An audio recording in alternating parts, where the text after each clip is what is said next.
एक छोटा सा कमरा जिसमें एक खाट पड़ी थी और उसके ठीक सामने था माता का मंदिर।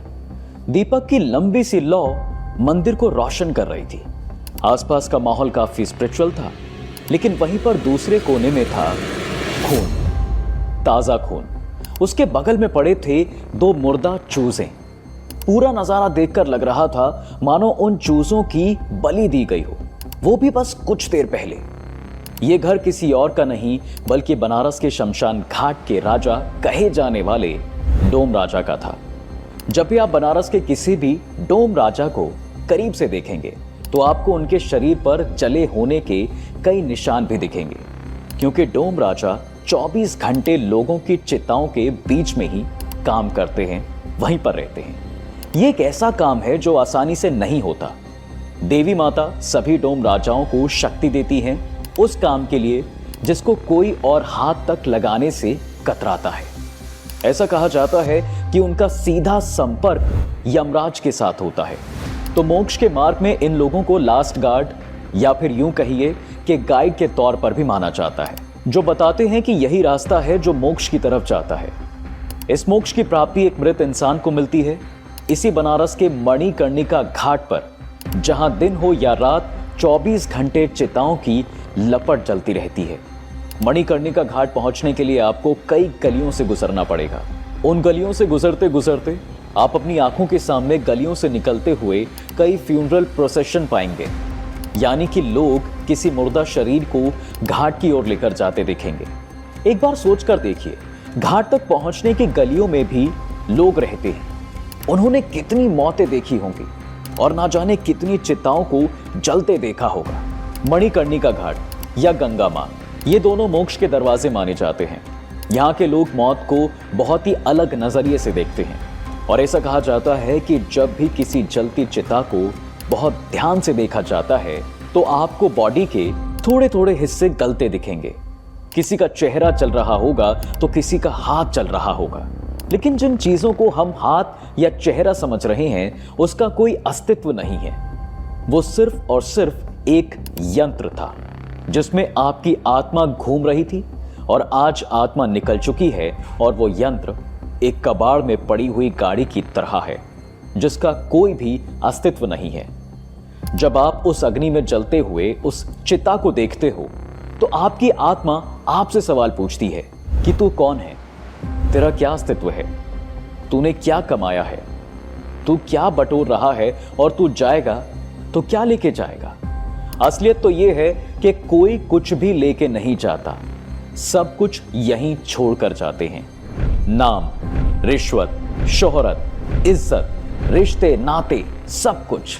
वैसे तो गरुड़ पुराण में मौत के बारे में बहुत कुछ लिखा है, पर मौत एक ऐसी चीज है जिसके बारे में आप सिर्फ तभी सीखोगे जब आपको खुद उस चीज का अनुभव होगा।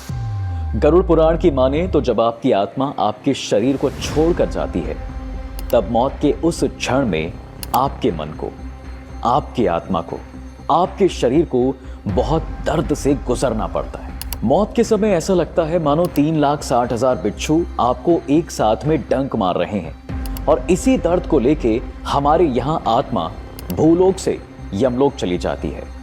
इसके बाद फिर लौटकर भूलोक से आती है और यह सिलसिला तब तक चलता रहता है जब तक हम भूलोक के बारे में सब कुछ ना सीख लें, जो आप केवल किताबों से नहीं, वीडियो से भी नहीं, लोगों से नहीं, पर सिर्फ ऊपर वाले से जानेंगे।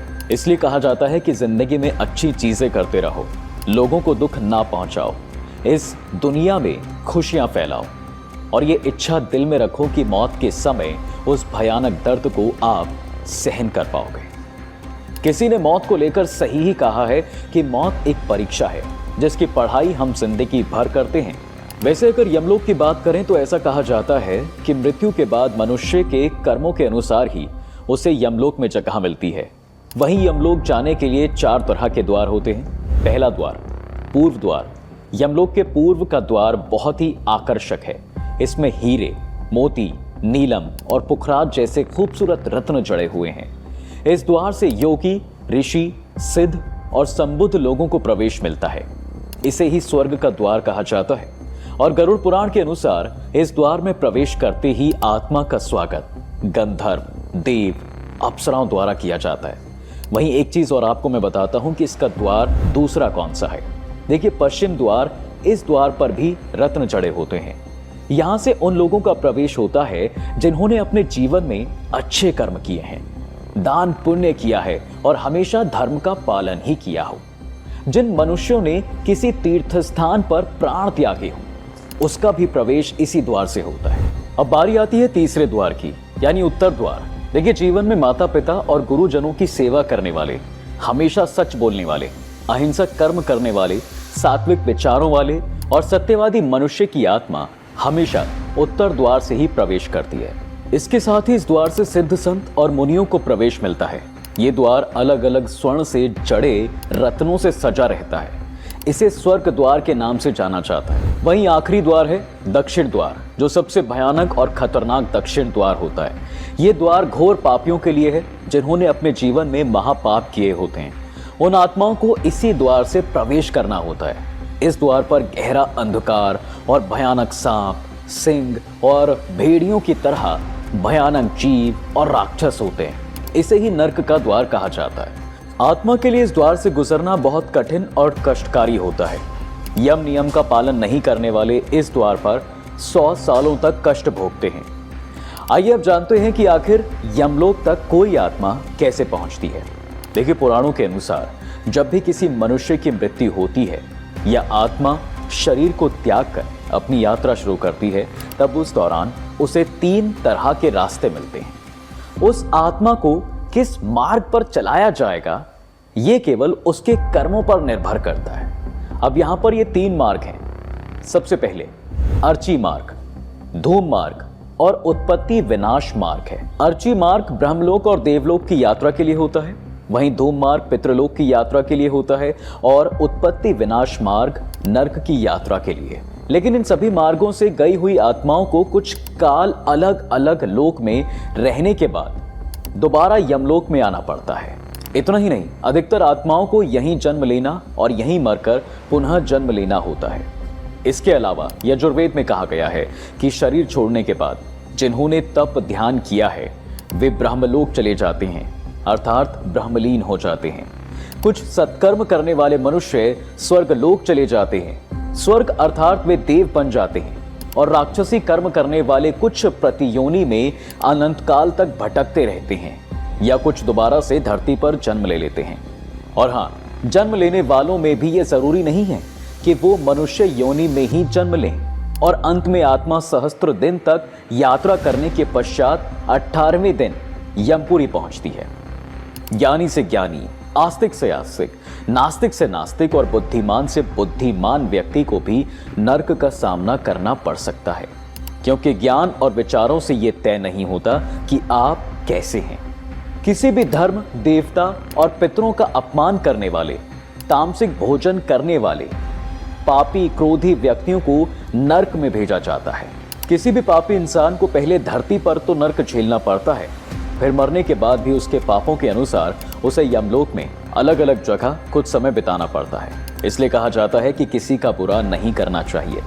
वहीं गरुड़ पुराण में बताया गया है कि जिन आत्माओं को स्वर्ग में स्थान मिलता है उन्हें यमराज स्वयं अपने भवन से स्वर्ग के द्वार तक छोड़ने जाते हैं, जहां अप्सराएं उनका स्वागत करती हैं।